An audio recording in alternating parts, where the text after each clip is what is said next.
प्यारे बच्चों, आज हम कक्षा 12वीं के फिजिक्स विषय के पहले अध्याय के ऑब्जेक्टिव्स के बारे में बात करेंगे। आइए देखिए, आपका जो पहला ऑब्जेक्टिव है वो क्या कहता है कि आवेश का विमा या विमी सूत्र होता है। तो आपका आवेश का विमी सूत्र होता है A/T। सबसे पहले देखेंगे विमी सूत्र लिखने का जो तरीका होता है वो M/L/T और A के रूप में होता है। तो आवेश को किस प्रकार से परिभाषित किया है, आपने 10वीं में पढ़ा होगा कि आवेश प्रवाह की दर क्या कहलाती है, विद्युत धारा। तो यहां से आवेश का मान अगर आपको निकालना है तो क्या आ जाएगा, I/T। जो I आपकी विद्युत धारा है और T आपका समय है। इससे विमा बनाएंगे तो M जो कि द्रव्यमान के लिए जाता है, तो यहाँ पे द्रव्यमान उपस्थित नहीं है तो इसके लिए लिखेंगे M0।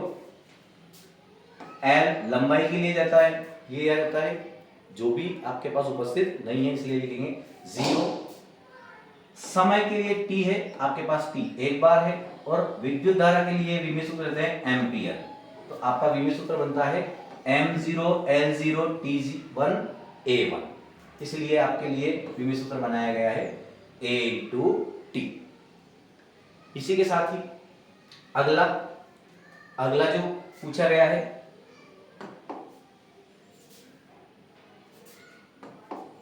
क्या पूछा है, एप्सिलॉन जीरो।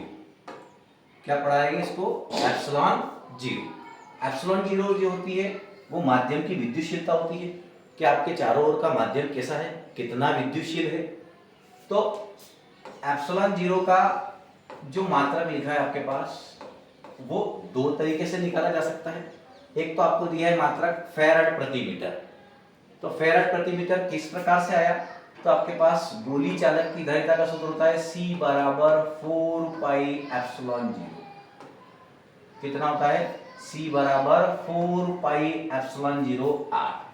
यहां से अपने को एप्सिलॉन जीरो का मात्रक निकालना है। तो सभी को हटाने के बाद क्या लिखेंगे, एप्सिलॉन जीरो बराबर C/r। तो जो C है, C का मात्रक हो जाएगा फैराड प्रति, r त्रिज्या है, त्रिज्या मतलब दूरी, दूरी का मात्रक हो जाएगा मीटर। तो इस प्रकार से क्या आएगा, फैराड प्रति मीटर, या इसको एक तरीके से जो लिख रखा है क्वेश्चन में, फैराड और मीटर का इनवर्स, इस प्रकार से अपन इसको लिख सकते हैं। साथ ही एक तरीका और है, जो दूसरा तरीका है आपको निकालने का, उसका विमी सूत्र एक और तरीके से आता है मात्रक। जो मात्रक आता है आपके पास कूलाम के नियम से लिखते हैं अपन, दो आवेशों के बीच लगने वाला बल 1/4πε0, पहला आवेश दूसरा आवेश बटे उनके बीच की दूरी का वर्ग। तो यहां से आपको एप्सिलॉन जीरो का अगर मात्रक निकालना है तो वो कितना हो जाएगा, दोनों आवेश F बटे में आ जाएगा इनटू दूरी का वर्ग। तो इसके आधार पर अगर अपन एप्सिलॉन जीरो का मात्रक अगर निकालेंगे तो कितना हो जाएगा, QQ आवेश का, तो आवेश का मात्रक होता है कूलाम स्क्वायर प्रति, बल का मात्रक न्यूटन और दूरी का मात्रक मीटर स्क्वायर। तो आपका जो नया एक और मात्रक बन गया वो क्या बन गया, कूलाम स्क्वायर प्रति न्यूटन इंटू मीटर का स्क्वायर। एक मात्रक आपका होता है फैराड प्रति मीटर, तो ये इस प्रश्न के आधार पर ये सही है। और एक और मात्रक क्या आता है, कूलाम स्क्वायर प्रति न्यूटन इंटू मीटर का स्क्वायर। अगला क्वेश्चन जो है आपका, अगला सवाल क्या दिया है उसके बारे में बात करते हैं। अगला सवाल देखते हैं क्या कहना चाह रहा है। जो सवाल दिया है, किसी दूरी पर अवस्थित दो आवेशित कणों के बीच विद्युत बल F है। यदि उनके बीच की दूरी आधी कर दी जाती है तो विद्युत बल का मान क्या होगा। ध्यान से सुनेंगे आप, क्या कहा है कि जो दूरी है उसको क्या कर दिया, पहले वाली दूरी का आधा कर दिया। जो अपने को नई दूरी लेनी है वो पहले वाली दूरी की कितनी लेनी है, आधी लेनी है। तो दो आवेशों के बीच बल रहता है वो कूलाम के नियम से क्या निकलता है, 1/4πε0 Q1 Q2 बटे r स्क्वायर। अब यहाँ सभी अगर आप कांस्टेंट रख दे तो क्या हो जाएगा 1/r²। ये तो पहला। अब उसने कहा बाद में, तो बाद वाला f डैश बराबर 1/r²। तो r की जगह नया r कितना हो जाएगा r/2। तो इस r की जगह r/2 का क्या लिख देंगे स्क्वायर। तो ये r/2 का स्क्वायर कितना हो जाएगा, 2 ऊपर चल जाएगा तो ये हो जाएगा 4 बटे कितना आएगा r का स्क्वायर, जो कि किसके बराबर होगा, f बराबर 4 गुना 1/r²। और 1/r² कितना है f है, तो कितना हो जाएगा 4f। कहने का मतलब यदि आप दूरी को आधा कर देंगे तो लगने वाला बल कितना गुना हो जाएगा 4 गुना, जो कि आपके आंसर में दिया हुआ है। इस प्रकार से सीधे सीधे उत्तर आपके आ सकते हैं। अगला क्या कहना चाह रहा है, अगला प्रश्न, जब किसी वस्तु को आवेशित किया जाता है तो उसका द्रव्यमान, अच्छा सबसे बहुत अच्छा क्वेश्चन, और 1 सेकंड में इसका आंसर अपन दे सकते हैं। क्या कहा जा रहा है, जब किसी वस्तु को आवेशित किया जाता है तो उसका द्रव्यमान बढ़ता है, घटता है, अचर रहता है मतलब अपरिवर्तित रहता है, या जो चौथा ऑप्शन है बढ़ या घट सकता है। तो देखिए आवेशित किया जा सकता है, आवेश कितने प्रकार के हो सकते हैं, एक धन आवेश और एक ऋण आवेश। किसी भी पदार्थ पे धन आवेश कब आता है, जब उसमें इलेक्ट्रॉन की क्या होती है कमी, तो द्रव्यमान क्या हो जाएगा कम हो जाएगा। ऋण आवेश कब आता है, जब इलेक्ट्रॉन की क्या होती है अधिकता, अधिकता होती है तो उसका द्रव्यमान कितना हो जाएगा बढ़ सकता है या बढ़ाया जा सकता है। तो दोनों कंडीशन आपके पास आ रही है। अपने को ये नहीं दिया है आवेश कौन सा दिया है, जब किसी वस्तु को आवेशित किया जा सकता है तो उसका ऑप्शन का उत्तर क्या आएगा, बढ़ भी सकता है और घट भी सकता है। अगर आप धन आवेशित करेंगे तो उसका द्रव्यमान कम हो जाएगा क्योंकि उसमें इलेक्ट्रॉन की कमी होगी, और अगर ऋण आवेश देंगे तो उसमें द्रव्यमान बढ़ जाएगा क्योंकि इलेक्ट्रॉन की क्या होगी अधिकता अपने पास होगी। अगले क्वेश्चन की तरफ चलते हैं। अगला क्वेश्चन क्या कह रहा है आपको, आप पढ़ सकते हैं। अच्छा ये वापस रिपीट हो गया, नेक्स्ट क्वेश्चन देखेंगे। विद्युतशीलता का SI मात्रक, जो अपन ने थोड़ी देर पहले देखा है ना, विद्युतशीलता को कैसे लिखते हैं ε0 से। इससे पहले मैंने ये बताया था ε0 से निकालेंगे तो क्या आएगा आपका SI मात्रक, coulomb square newton inverse metre inverse. ये वही प्रकार से लिखा हुआ है जो भी इससे पहले मैंने पहले क्वेश्चन में लिखा था, कूलम स्क्वायर प्रति न्यूटन इंटू मीटर स्क्वायर। ये इसको कैसे लिख सकते हैं, कूलम स्क्वायर न्यूटन नीचे से ऊपर आएगा -1 और मीटर आएगा m-2। तो ये विद्युतशीलता को क्या लिखते हैं अपन ε0 का मात्रक क्या हो जाएगा coulomb square into newton inverse metre inverse, या साधारण भाषा में अपन कैसे लिख सकते हैं कूलम स्क्वायर प्रति न्यूटन इंटू मीटर का स्क्वायर। अगला प्रश्न क्या कह रहा है, ध्यान से सुने, प्रश्न बहुत आसान होते हैं फिर भी अपन कहीं ना कहीं गलती कर जाते हैं क्योंकि उसको ठीक से पढ़ते नहीं है। नेक्स्ट क्वेश्चन क्या कह रहा है आपका, धातु के बने गोले A को धनावेश दिया गया तथा गोले A के बराबर द्रव्यमान के दूसरे धातु के गोले B का उतना ही परिमाण का ऋण आवेश दिया गया जितना धन आवेश A गोले को दिया गया था। तो अच्छा प्रश्न क्या कह रहा है कि दो गोले हैं A और B, दोनों के द्रव्यमान बराबर है। अब A को जितना धनावेश अपन मान लेते हैं, माना इसको 10 कूलम धनावेश दिया है और B को उतना ही ऋणावेश दिया है, माना इसको कितना ऋणावेश दिया है 10 कूलम ऋणावेश दिया है, और पूछा है कि क्या परिवर्तन आएगा। तो अपने पास सारे ऑप्शन है कि A और B दोनों, B का द्रव्यमान अभी भी बराबर रहेगा या A का द्रव्यमान बढ़ेगा, क्या B का द्रव्यमान घट जाएगा या B का द्रव्यमान बढ़ जाएगा। अच्छा पहले ये देखें कि इनको आवेश कैसा दिया है, इसको धन आवेश दिया है और इसको कैसा आवेश दिया है ऋण आवेश दिया है। अभी अपन इससे पहले भी पढ़ा है कि जब किसी वस्तु पर धन आवेश आता है मतलब उसमें इलेक्ट्रॉन की कमी हो रही है, और इलेक्ट्रॉन की कमी हो रही है तो उसका द्रव्यमान क्या होता है कम हो जाता है। जब किसी को ऋण आवेश दिया जाता है तो उसमें इलेक्ट्रॉन की अधिकता होती है तो उसका द्रव्यमान क्या हो जाता है बढ़ जाता है। तो इसका उत्तर क्या आएगा, इसका उत्तर आएगा गोले B का द्रव्यमान बढ़ जाएगा।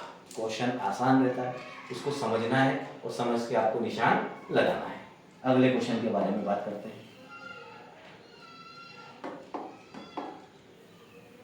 अगला क्वेश्चन क्या कहना चाह रहा है, आइए देखते हैं। अगला क्वेश्चन कह रहा है विद्युत क्षेत्र E वेक्टर से लंबवत रखे विद्युत द्विध्रुव का आघूर्ण P वेक्टर है। इस स्थिति में विद्युत द्विध्रुव की स्थितिज ऊर्जा शून्य मान लेने पर E वेक्टर और P वेक्टर के बीच थीटा कोण की स्थिति में द्विध्रुव की स्थितिज ऊर्जा क्या होगी। प्रश्न बहुत अच्छा है। क्या कहना चाह रहा है कि एक समान विद्युत क्षेत्र दिया हुआ है, उसके अंदर कोई विद्युत द्विध्रुव है जो प्लस क्यू और माइनस क्यू आवेश से मिलकर बना है और इसके बीच की दूरी कितनी मानी जाती है a। वो इसके कैसा रखा हुआ है, लंबवत रखा हुआ है। कैसा रखा हुआ है, लंबवत। उस स्थिति में अब वो कह रहे हैं इसको घुमा के कितने कोण पे, 90 से कितना कोण लिया, थीटा। उस स्थिति में स्थितिज ऊर्जा, तो आपका स्थितिज ऊर्जा का जो सूत्र होगा वो होता है minus P A cos theta, या इसको सदिश, हालांकि सदिश नहीं कह सकते, कॉस है इसलिए अदिश गुणनफल आएगा। तो u बराबर क्या लिखूंगा मैं, minus P vector dot E vector. आपने कक्षा 11वीं में पढ़ा होगा कि जब कॉस हटता है तो डॉट प्रोडक्ट लगता है और अगर पीछे से साइन हटता है तो क्रॉस प्रोडक्ट लगता है, क्योंकि सदिश गुणनफल में साइन लगाते हैं और अदिश गुणनफल में कॉस लगाते हैं। तो आपका उत्तर क्या जाएगा, ऊर्जा का u बराबर माइनस पी डॉट ई। देखो आपका आंसर बी है, minus P vector dot E vector. इसके पश्चात अगला क्वेश्चन क्या है, कूलाम बल कैसा है। दो आवेशों के मध्य लगने वाला जो कूलाम बल है, कूलाम का नियम से निकल जाता है F बराबर F बराबर 1/4 पाई एप्सिलॉन 0 Q1 Q2 बटे R स्क्वायर। तो वो एक तो वो केंद्रीय बल है क्योंकि दो आवेशों के बीच लगता है, दूसरा वो क्या है, विद्युत बल है। तो इसका जो आंसर आएगा वो क्या जाएगा, सी वाला। ए और बी दोनों, कहने का मतलब वह केंद्रीय बल भी है और वह विद्युत बल भी है। इसके साथ ही अगला क्वेश्चन देखते हैं। अगला क्वेश्चन क्या कह रहा है, यदि क्वेश्चन नंबर 10, यदि समरूप विद्युत क्षेत्र x अक्ष की दिशा में विद्यमान है तो समविभव पृष्ठ क्या होगा। बहुत अच्छा क्वेश्चन है। समविभव पृष्ठ क्या होगा, xy तल की दिशा में होगा। क्या कहना चाहता है एक बार देखिए आप, ये आपका x अक्ष, ये आपका y अक्ष और ये आपका z अक्ष। सभी जानते हैं कि सारे अक्ष एक दूसरे के परपेंडिकुलर या 90 डिग्री पे होते हैं या लंबवत होते हैं। अपने को क्या कहा गया कि विद्युत क्षेत्र की दिशा क्या है, x अक्ष में, तो जो विद्युत समविभव पृष्ठ है वो इसके क्या रहेगा, लंबवत। अब x अक्ष के लंबवत क्या है, y और z तल, इसलिए क्या बोल दिया, x अक्ष के लंबवत दिशा में y z तल की दिशा में क्या होगा, समविभव पृष्ठ होता है। समविभव पृष्ठ क्या होता है, ऐसा पृष्ठ जिसके प्रत्येक बिंदु पर विभव का मान क्या होता है, एक समान, क्या कहलाता है, समविभव पृष्ठ कहलाता है। आइए अगले क्वेश्चन के बारे में बात करते हैं। अगला क्वेश्चन क्या कह रहा है, विद्युत आवेश का क्वांटम ईएसयू मात्रक क्या होता है। तो जो आवेश का क्वांटम ईएसयू मात्रक होता है 4.78 गुणा 10 की घात -10 ESU, इलेक्ट्रोस्टैटिक यूनिट या स्थिर विद्युत मात्रक इसको कहते हैं। अगले क्वेश्चन के बारे में बात करते हैं।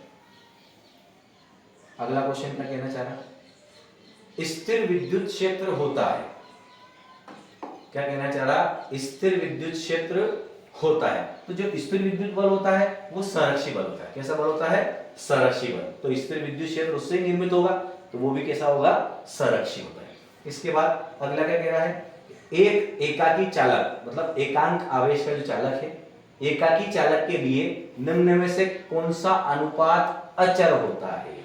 क्या कहा गया, एकाकी चालक, तो उसमें अनुपात कौन सा अचर होगा, आवेश और विभव का, आवेश और विभव का अनुपात हमेशा क्या आएगा, नियत आएगा। क्योंकि बात किसकी हो रही है, एकांक आवेश की, किसकी, केवल एक की बात हो रही है। जब एकांक मान आ जाता है उस स्थिति में आवेश और विभव हमेशा क्या होते हैं, एक नियत राशि, उनका अनुपात होता है। अगला क्वेश्चन देखते हैं साथियों। अगला क्वेश्चन बहुत ही अच्छा क्वेश्चन दिया हुआ है। क्या कहना चाह रहा है, प्रश्न को पढ़ेंगे। एक सवाल है कि एक विद्युत द्विध्रुव दो विपरीत आवेशों से मिलकर बना है जिनके परिमाण +3.2 गुणा 10 की घात -19 कूलाम, कहने का मतलब एक धन आवेश है, दूसरा -3.2 गुणा 10 की घात -19 कूलाम एक जो है ऋण आवेश है, उनके बीच की दूरी 2.4 गुणा 10 की घात -10 मीटर है। विद्युत द्विध्रुव का आघूर्ण निकालना है। ध्यान से देखेंगे आप, दो आवेश दिए हैं, एक आवेश दिया आपको 3.2 गुणा 10 की घात -19, एक माइनस में दिया है 3.2 गुणा 10 की घात -19, और इनके बीच की दूरी को लिखते हैं 2a से। द्विध्रुव के बीच की दूरी क्या लिखते हैं, 2a से, जो अपने को दी है 2.4 गुणा 10 की घात -10। क्या पूछा, द्विध्रुव आघूर्ण, द्विध्रुव आघूर्ण को P से लिखते हैं, और P बराबर क्या होता है, Q × 2a। दोनों आवेश में से कोई सा भी एक आवेश और उनके बीच की दूरी का गुणनफल क्या कहलाता है, विद्युत द्विध्रुव आघूर्ण। तो अपन यहाँ से विद्युत द्विध्रुव आघूर्ण का मान निकाल लेंगे। कितना मान है, Q का मान दे रखा है 3.2 गुणा 10 की घात -19 इंटू 2a का मान कितना, 2.4 गुणा 10 की घात -10। इसको अगर आप चाहो तो हल भी कर सकते हैं। कितना हो जाएगा, 32/10 लिख देंगे, इंटू इसको 24/10 लिख सकते हैं, इंटू 10 की घात 10 और ये -19। आधार समान होने पर गुणे में घातें जुड़ जाएंगी, लेकिन दोनों माइनस में, इसलिए इसको माइनस में लिख दिया। तो कितना हो गया, 32 × 24 होता है 768/10, और 10 कितना हो जाएगा 100 गुणा 10 की घात माइनस माइनस प्लस, तो 10 और 9 कितने हो जाएंगे, सॉरी 19 और 10 कितने हो जाएंगे आपके 29 हो जाएंगे। और इसको भाग लगा देंगे, पॉइंट लगाएंगे, 2 0 तो 2 पॉइंट 1 और 2, तो कितना लग जाएगा 7.68 गुणा 10 की घात -29। और आवेश है तो आवेश का मात्रक कूलाम, और दूरी है तो दूरी का मात्रक कितना हो जाएगा, मीटर। तो इस प्रकार से आपका P का जो मान आएगा वो कितना आएगा, 7.68 गुणा 10 की घात -29 कूलाम इंटू मीटर। कहाँ दिया हुआ है, ये दिया हुआ है। आपको ऑप्शंस बहुत सही तरीके से रीड करना है, क्योंकि वो ऑप्शन में थोड़ा थोड़ा से परिवर्तन है, -27 -29 -29। अब यहाँ देखो, यहाँ 6 8 को पीछे लिख दिया, यहाँ 6 8 को आगे पीछे करके लिख दिया। तो आपको सही तरीके से देख के एग्जाम में जल्दबाजी नहीं करना है, और सॉल्व करने के बाद अपने को आसानी से अपना आंसर लगाना है। अगले क्वेश्चन की तरफ चलते हैं। एक आवेशित चालक की सतह के किसी बिंदु पर विद्युत क्षेत्र की तीव्रता कितनी होती है। क्या बोला, अगर कोई चालक आवेशित है, माना एक गोली चालक है और ये आवेशित है, तो सारा आवेश कहाँ हो जाएगा, इसके पृष्ठ पर वितरित होता है ना। चालक के अंदर आवेश कितना होता है, अगर खोखला है तो 0, तो अंदर विद्युत क्षेत्र की तीव्रता भी कितनी हो जाती है, 0 हो जाती है। तो क्या बोला कि किसी भी बिंदु पर विद्युत क्षेत्र क्या आएगा, इस बिंदु पर, इसके सामने मतलब कितने डिग्री पर, लंबवत। तो क्या है सर, सतह के क्या होगा, हमेशा लंबवत विद्युत क्षेत्र आपको प्राप्त होता है। अगले क्वेश्चन पे चलते हैं। अगला क्वेश्चन क्या कहना चाह रहा है आपका, अगला क्वेश्चन कह रहा है विद्युत क्षेत्र E और विभव V के बीच संबंध। ये आपका एमपी बोर्ड का सबसे पसंदीदा प्रश्न है, चाहे वो ऑब्जेक्टिव के रूप में आए या सिद्ध करना है। तो क्या कहा जाता है, विद्युत क्षेत्र E और विभव V के बीच का संबंध है। तो ये क्या होता है, E बराबर -dV/dx, या कुछ किताबों में ऐसा भी लिख रखा है E बराबर -dV/dr। और अगर इसको शब्दों में पढ़ना सीखें तो क्या हो जाएगा कि किसी भी विद्युत क्षेत्र की तीव्रता उसके विभव में दूरी के साथ परिवर्तन के ऋणात्मक मान के बराबर होती है। अगला क्वेश्चन देखते हैं। अगला क्वेश्चन क्या कह रहा है आपसे, इस प्रकार से आपको हमारे YouTube चैनल पे कक्षा 12वीं के सभी अध्यायों के ऑब्जेक्टिव और न्यूमेरिकल्स मिलेंगे। इसलिए जल्दी से जल्दी चैनल को सब्सक्राइब करें ताकि आपको आगे के सारे वीडियोस जितने भी आपको मिलने वाले हैं उनके नोटिफिकेशन आपके फ़ोन पे मिल सके। अगला क्वेश्चन देखते हैं।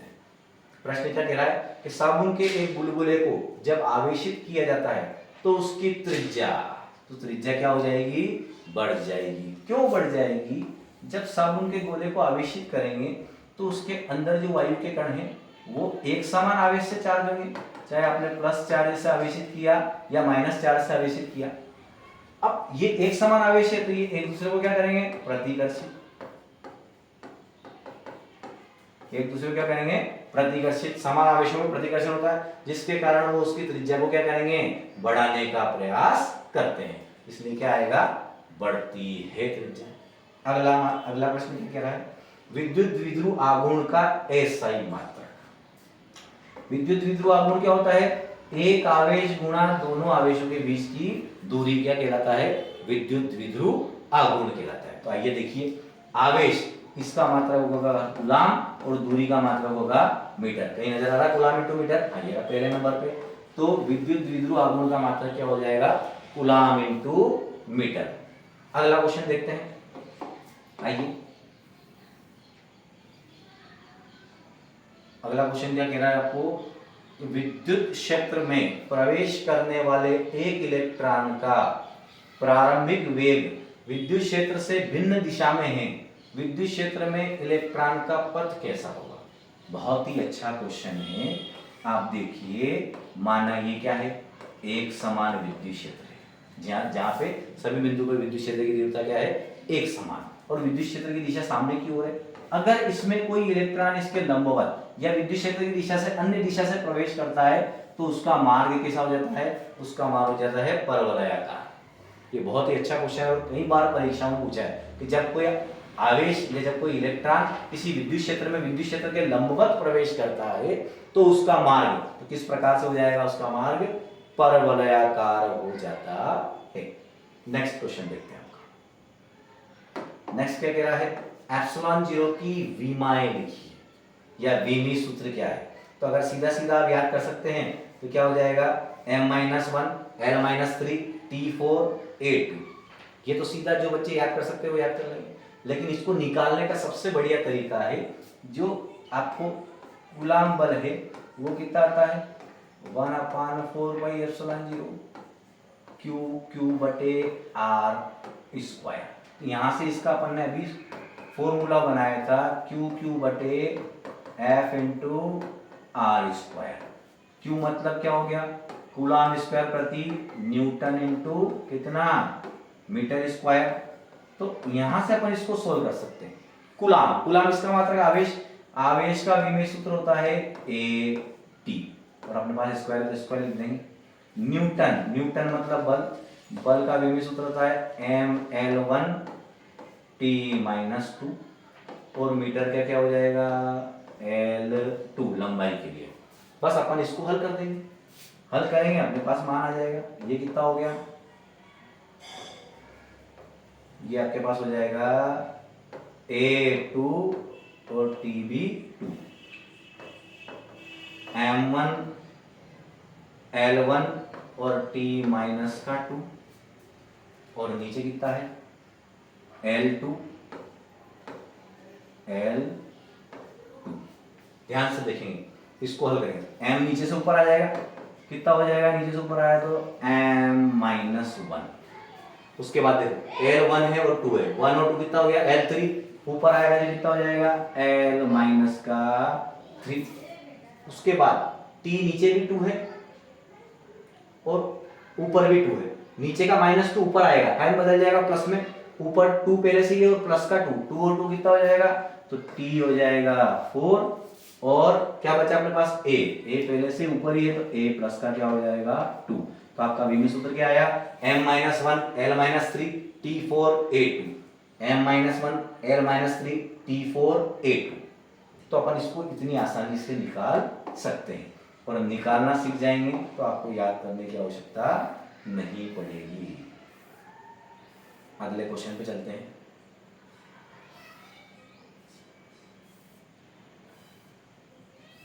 अगला जो क्वेश्चन है अपना,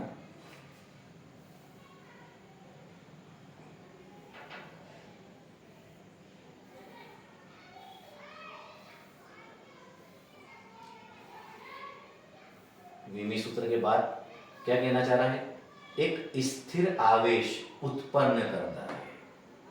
सबसे बढ़िया क्वेश्चन है ये। क्या कहना चाह रहा, अगर आवेश स्थिर है तो वो क्या करता है, केवल विद्युत क्षेत्र उत्पन्न करता है। स्थिर आवेश क्या करता है, केवल विद्युत क्षेत्र उत्पन्न करता है। और अगर आवेश गतिमान है तो वो विद्युत क्षेत्र और चुंबकीय क्षेत्र दोनों उत्पन्न करता है। लेकिन अपनों से क्या पूछा गया है कि स्थिर आवेश क्या उत्पन्न करता है, तो स्थिर आवेश केवल विद्युत क्षेत्र उत्पन्न करता है। फिर पूछा गया निम्नलिखित में से किसका अस्तित्व संभव नहीं है। अब ऐसे क्वेश्चन को कैसे देखेंगे, ऐसे क्वेश्चन को पढ़ने के लिए आवेश का क्वांटीकरण होता है Q बराबर प्लस माइनस NE। और आवेश के क्वांटीकरण में क्या बताया गया कि प्रकृति में आवेश एक निश्चित न्यूनतम मान का पूर्ण गुणज होता है।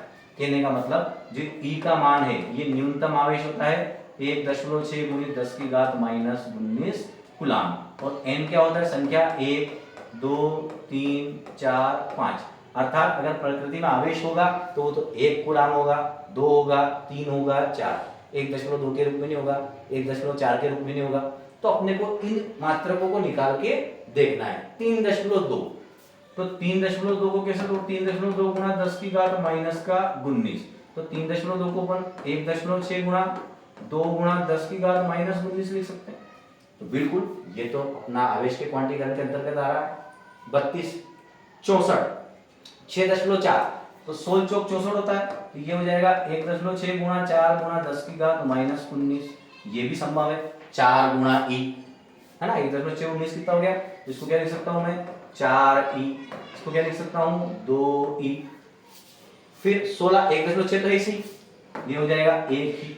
मतलब ये तीनों तो आ सकते हैं, बीच वाला जो 2.4 तो ये वाला उत्तर आपका कभी भी संभव नहीं है। इतना आवेश का मान किसी भी पदार्थ पे संभव नहीं है, क्योंकि वो आवेश के क्वांटीकरण को फॉलो नहीं करता है। इसके बाद अगला क्वेश्चन पे आएंगे। अगला क्वेश्चन क्या कह रहा कि मुक्त आकाश की विद्युतशीलता कितनी है। क्या पूछा, मुक्त आकाश की विद्युतशीलता। तो अपने को विद्युतशीलता का मान पता होना चाहिए। एप्सिलॉन 0 का मान होता है 8.85 गुणा कितना होता है 8.85 गुणा 10 की घात माइनस 12 फेरड प्रति मीटर। या अपन इसको वैसे भी लिख सकते हैं, क्या लिख सकते हैं कि एप्सिलॉन 0 का एक और मात्रक इससे पहले लिखा था अपन ने, क्या लिखा था कूलॉम स्क्वायर प्रति न्यूटन इंटू मीटर स्क्वायर। तो दोनों मात्रकों के साथ ये मान आ सकता है। अपने को फेरड प्रति मीटर दे देगा, अपन कौन सा लगाएंगे, फेरड प्रति मीटर वाला ही आंसर लगाएंगे। आपको आसानी से सबसे पहले आपको क्या करना है, आपको देखना है कि प्रश्न में उत्तर किस प्रकार से दिए हुए हैं। अगला क्वेश्चन क्या कह रहा, यदि दो आवेशों के बीच की दूरी दुगनी कर दी जाए तो उनके बीच लगने वाला बल हो जाता है। अभी देखा था अपन ने इससे पहले, दो आवेशों के मध्य लगने वाला बल क्या है, F बराबर 1/4 पाई एप्सिलॉन 0। दो आवेश बटे बीच की दूरी का वर्ग।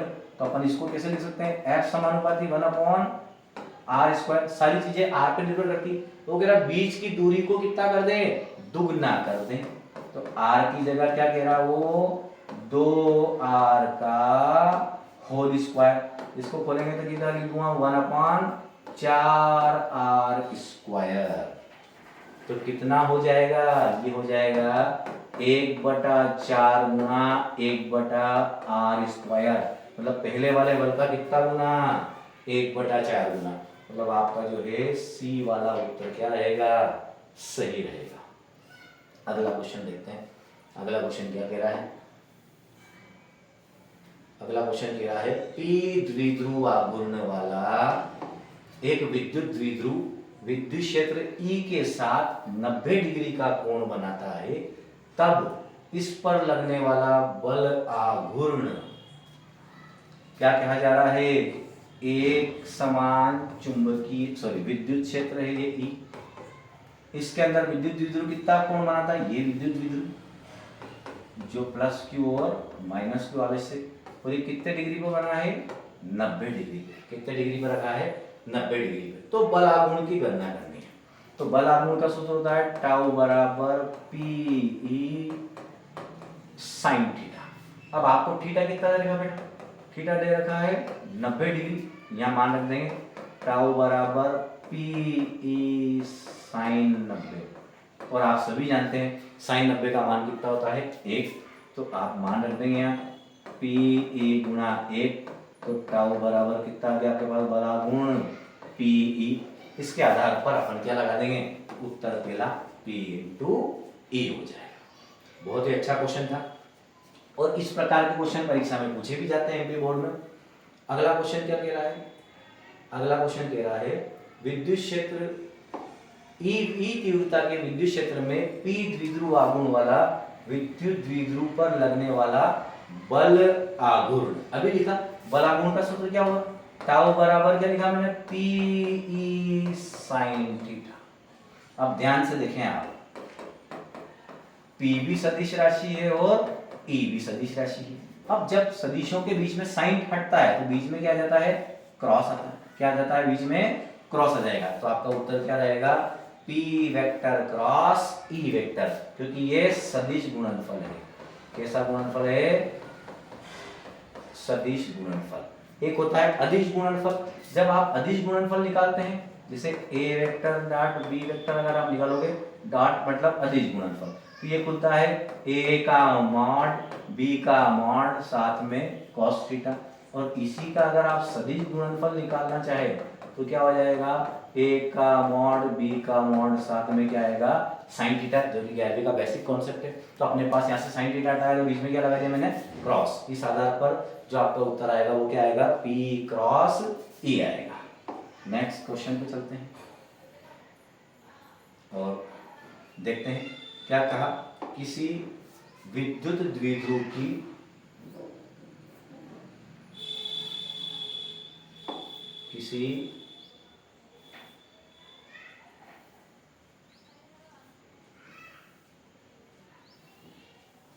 विद्युत द्विध्रुव के अक्ष से r दूरी पर विद्युत क्षेत्र की तीव्रता कितनी है।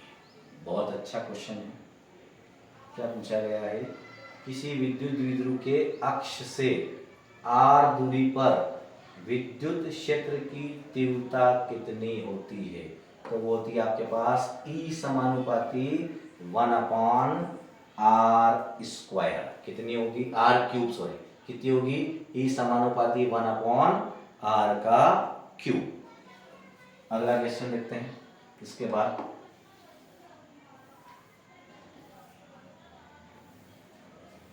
लास्ट दो क्वेश्चन और बचे हैं, देखिए अगला क्वेश्चन क्या कह रहा है, किसी आवेशित खोखले गोलाकार चालक के भीतर विद्युत क्षेत्र की तीव्रता का मान होता है।